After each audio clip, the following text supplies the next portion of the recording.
Welcome to smart जिकेमा तपाईँहरू सबैलाई स्वागत छ। नेपाल राष्ट्र ब्याङ्क तह 4 सहायक द्वितीय प्रिटेस्ट 2017 को डे 3 लिएर उपस्थित भएकी छु। मेरो नाम हो श्रद्धा श्रेष्ठ र यस डे 3 मा एक्ट अन्तर्गतमा रहेको सम्पत्ति शुद्धिकरण मनी लन्ड्रिङ निवारण ऐन एन्टी मनी लन्ड्रिङ एक्ट 2064 समावेश गरिएका छन्। यस सम्बन्धी विविध प्रश्नोत्तरहरू र स्मार्ट जिके नेपालको पहिलो नम्बर 1 अनलाइन इन्स्टिट्युटमा विभिन्न अनलाइन तयारी कक्षाहरू सञ्चालन भइरहेका छन्।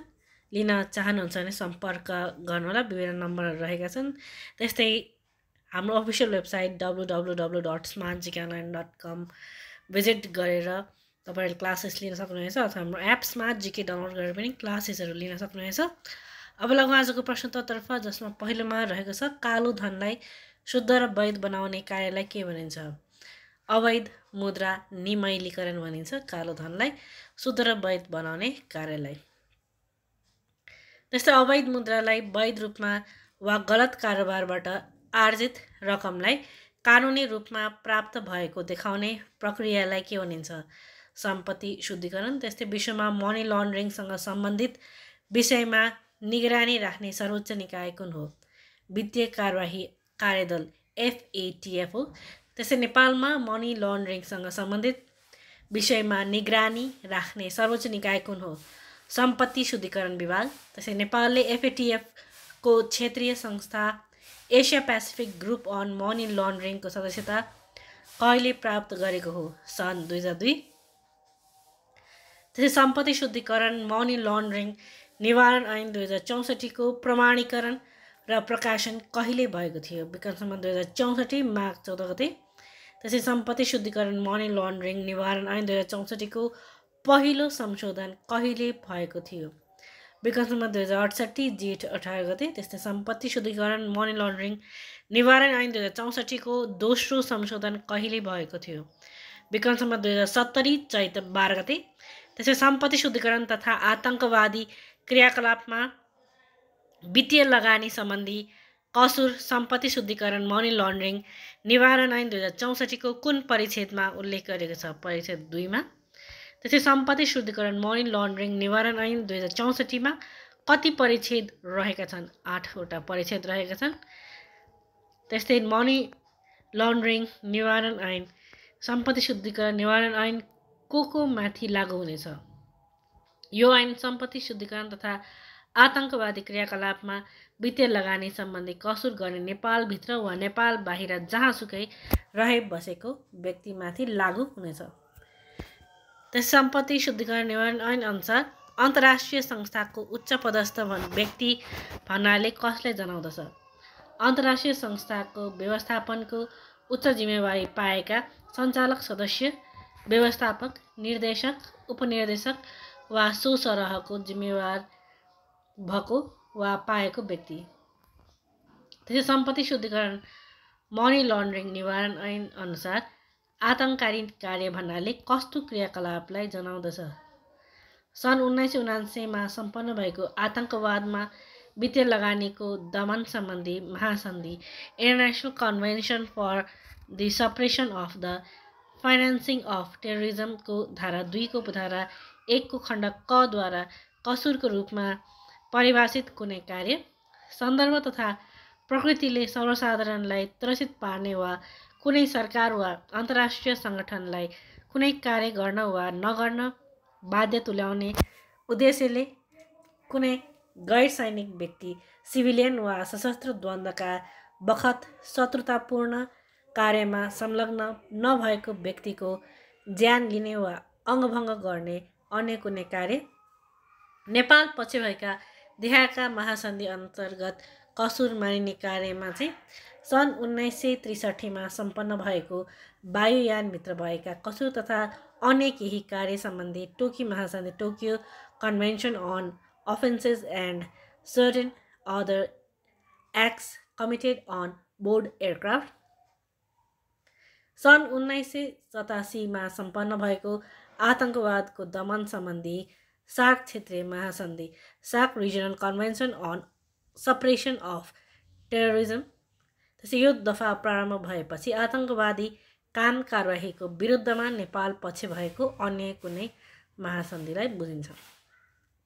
त्यस्तो अर्को प्रश्न आएको छ, सम्पत्ति शुद्धिकरण निवारण ऐन अनुसार करेस्पोन्डिङ ब्याङ्किङ भन्नाले केलाई जनाउँदछ? कुनै एक वित्तीय संस्थाले आफ्नो ग्राहकलाई अर्को वित्तीय संस्था मार्फत ब्याङ्किङ सेवा उपलब्ध गराउने व्यवस्थालाई बुझिन्छ करेस्पोन्डिङ ब्याङ्किङ। त्यसै सम्पत्ति शुद्धिकरण मनी लन्ड्रिङ निवारण ऐन अनुसार कानुनी प्रबन्ध भन्नाले केलाई जनाउँदछ? गुठी, एक्सप्रेस ट्रस्ट वा यस्तै प्रकृतिका अन्य कानुनी प्रबन्ध। त्यसै सम्पत्ति शुद्धिकरण निवारण ऐन अनुसार सम्पत्ति शुद्धिकरण तथा आतङ्कवादी क्रियाकलापमा वित्तीय लगानी गर्नेलाई कस्तो सजायको व्यवस्था गरिएको छ? बिगोको दुब्बर जरिवाना र कसुरको गाम्भीर्य हेरी 2 वर्षदेखि 10 वर्षसम्म कैद। त्यसै सम्पत्ति शुद्धिकरण निवारण ऐन अनुसार गैर वित्तीय पेशाकर्मी वा व्यवसायी भन्नाले कस्तो व्यवसायीलाई सम्झनु पर्दछ? क्यासिनो वा इन्टरनेट क्यासिनो व्यवसायी। त्यसै सम्पत्ति शुद्धिकरण तथा आतङ्कवादी क्रियाकलापमा वित्तीय लगानी सम्बन्धी कसुर AML एक्टको कुन परिच्छेदमा दिएको छ? परिच्छेद 2 मा। त्यसै सम्पत्ति शुद्धिकरण निवारण ऐन 2064 अनुसार गैर कानुनी स्रोतलाई के भनिन्छ? Elicit origin. त्यस्तै सम्पत्ति शुद्धिकरण गर्ने व्यक्तिले कति तहमा सम्पत्ति शुद्धिकरण गर्ने गरेको पाइन्छ? 4 तह। सम्पत्ति शुद्धिकरण गर्ने व्यक्तिले पहिलो तहमा के गर्ने गरेको पाइन्छ? प्लेसमेन्ट वा रकम राख्ने। त्यसै दोस्रो तहमा लेयरिङ तहकीकरण गर्ने। तेस्रो तहमा चाहिँ इन्टिग्रेसन एकीकृत र मूल प्रवाहित गर्ने। त्यसै ग्राहकको पहिचान तथा कारोबार सम्बन्धी व्यवस्था सम्पत्ति शुद्धिकरण निवारण ऐनको कतिौं परिच्छेदमा रहेको छ? परिच्छेद 3 मा। त्यस्तै सम्पत्ति शुद्धिकरण निवारण ऐन बमोजिम विदेशी उच्चपदस्थ व्यक्तिको पहिचान सम्बन्धमा व्यावसायिक सम्बन्ध स्थापना गर्नु अघि कर्मचारीले कसको स्वीकृति लिनु पर्दछ? सूचक संस्थाको व्यवस्थापन हेर्ने उच्च अधिकारीको। त्यसै सम्पत्ति शुद्धिकरण निवारण ऐन 2064 अनुसार कति रकम वा सोभन्दा बढी रकमको वायर स्थानान्तरण सम्बन्धी कार्य गर्ने वित्तीय संस्थाले उक्त रकमको भुक्तानी दिँदा हिताधिकारीको सही पहिचान गर्नुपर्नेछ? 75,000। सम्पत्ति शुद्धिकरण निवारण ऐन 2064 अनुसार वायर स्थानान्तरण मार्फत रकम वा मूल्य पठाउने माध्यमको रूपमा काम गर्ने तथा भुक्तानी दिने वित्तीय संस्थाले वायर स्थानान्तरण सम्बन्धी सम्पूर्ण अभिलेख तथा विवरण कारोबार भएको मितिले कम्तीमा कति सुरक्षित राख्नु पर्नेछ? 5 वर्ष। सम्पत्ति शुद्धिकरण निवारण ऐन 2064 अनुसार ग्राहक तथा वास्तविक धनीको पहिचान तथा सम्पुष्टि सम्बन्धी अभिलेख कति वर्षसम्म दुरुस्त रूपले व्यवस्थित तथा सुरक्षित राख्नुपर्नेछ? 5 वर्ष। सम्पत्ति शुद्धिकरण निवारण ऐन 2064 अनुसार सूचक संस्थाले शङ्कास्पद कारोबार सम्बन्धी प्रतिवेदन कति दिनभित्र कहाँ बुझाउनुपर्छ? वित्तीय जानकारी इकाइमा 3 दिनभित्र। सम्पत्ति शुद्धिकरण निवारण ऐन 2064 मा सूचक संस्थाको नियमन तथा सुपरिवेक्षण सम्बन्धी व्यवस्था कुन परिच्छेदमा दिएको छ? परिच्छेद 3 को क मा। त्यसै सम्पत्ति शुद्धिकरण निवारण ऐन बमोजिम नियमनकारी निकायले ऐनको पालना नगर्ने सूचक संस्था रिपोर्टिङ एन्टिटीलाई गरेको कारबाही वा सजायमा चित्त नबुझ्ने सूचक संस्थाले ड्यास सम्बन्धित ड्यास समक्ष पुनरावेदन दिन सक्नेछ।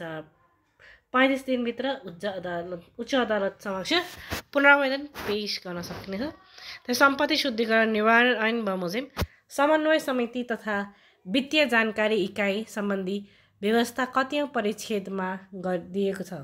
परिच्छेद 4। सम्पत्ति शुद्धिकरण निवारण ऐन बमोजिम राष्ट्रिय समन्वय समिति नेशनल कोअर्डिनेसन कमिटीमा कति सदस्य हुन्छन्? 10 सदस्य।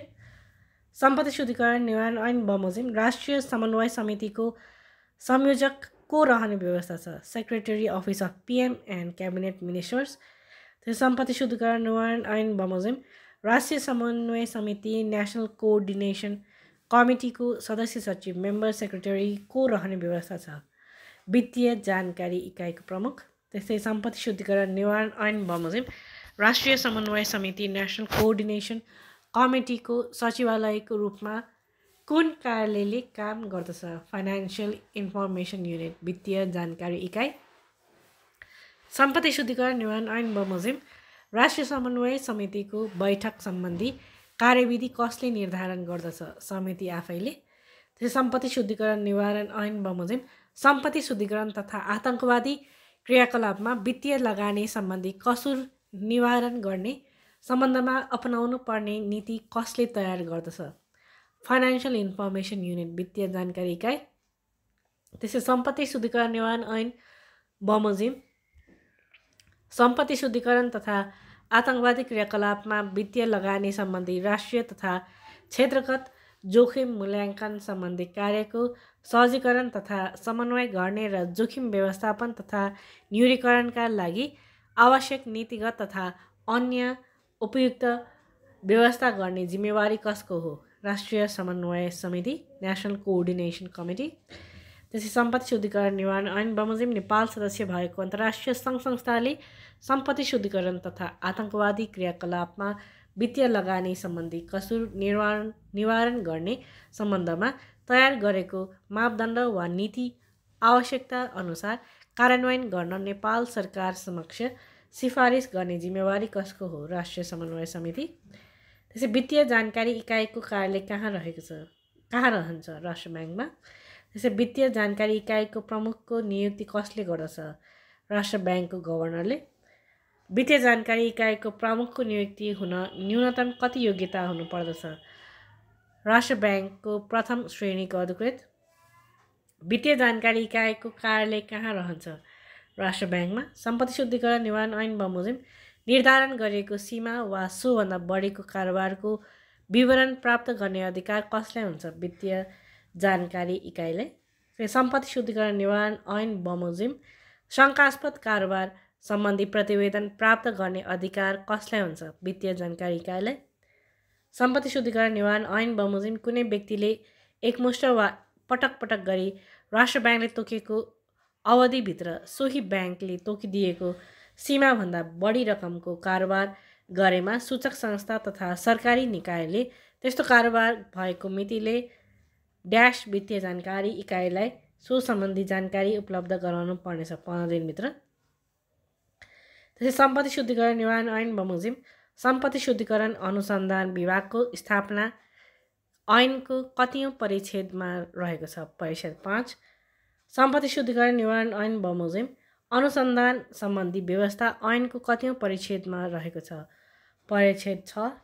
राजगन्धम प्रश्न रहेको छ। सम्पत्ति शुद्धिकरण निवारण ऐन बमोजिम कुनै व्यक्तिलाई सम्पत्ति शुद्धिकरण तथा आतंकवादी क्रियाकलापमा वित्तीय लगानी सम्बन्धी कसुरको अनुसन्धानको लागि थुनामा राख्दा बाटोको म्याद बाहेक ड्यास अनुसन्धान अधिकृतले मुद्दा हेर्ने अधिकारी समक्ष उपस्थित गराई त्यस्तो अधिकारीको अनुमति लिई थुनामा राख्नुपर्नेछ 24 घण्टाभित्र। अझै प्रश्न साथै आजको भिडियो यहीँ गर्न चाहन्छु। यदि हाम्रो भिडियो मन परिरहेको छ भने लाइक, सब्सक्राइब, कमेन्ट, सजेस्ट र सेयर गर्दै गर्नुहोला। धन्यवाद।